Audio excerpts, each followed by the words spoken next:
So does that mean you also, I mean, does that apply also to having a stop loss? Do you also need to know at what point to sell your stock? No. I don't think a stop loss works in fundamental. Okay. In investment, in my view, in investment, stop loss doesn't work. Okay. Stop loss means what? When it went up from 240 rupees or 40 rupees to 2200 rupees, it did not go in one go, no? It must have gone into zigzag position. So if I had put my stop loss at 400 rupees, कि 350 के नीचे जाएगा तो बेच दूंगा, तो वो तो बिक गया होता मेरा. अच्छा, समझ तो मेरा stop loss तो hit हो गया होता. So in fundamental, I don't think you need to have a stop loss. Okay. In trading, stop loss is a must. Okay. Very must. Before doing anything, any trading, you should put your stop loss. But I will give you one example. There is a confusion about the mechanism of stop loss. A myth which people I think need to understand what is stop loss. A stop loss is not just a random that, like, suppose what I mean to say is this, like Tata Iron, Tata Steel and Tata Motors. Both are into F&O, for example. Both are, Tata Steel is say 400 rupees and Tata Motor could be 450 or 500 rupees.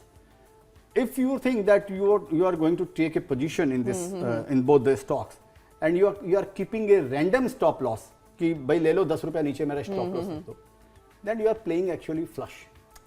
Okay, you are playing about तीन पत्ती जिसको आप बोलते हो.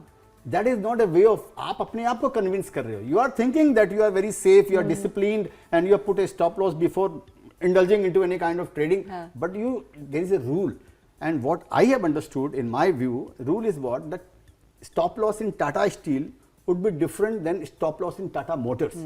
It depends on the volatility of the particular stock. Okay. If Tata Steel is moving into a range of 20 rupees, then your stop loss should be 20 rupees in Tata Steel. Okay. Whereas if you see that Tata Motor is moving in a range of 40 rupees, then your stop loss for Tata Motor would be 40 rupees.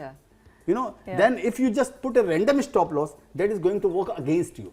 Okay. Vijay Kedia emphasizes that in fundamental investing, stop loss might not be essential as stock movements are not linear. He cautions against setting arbitrary stop losses and highlights the importance of considering each stock's volatility. Kedia advises tailoring stop loss levels based on individual stock behavior, not applying a one-size-fits-all approach.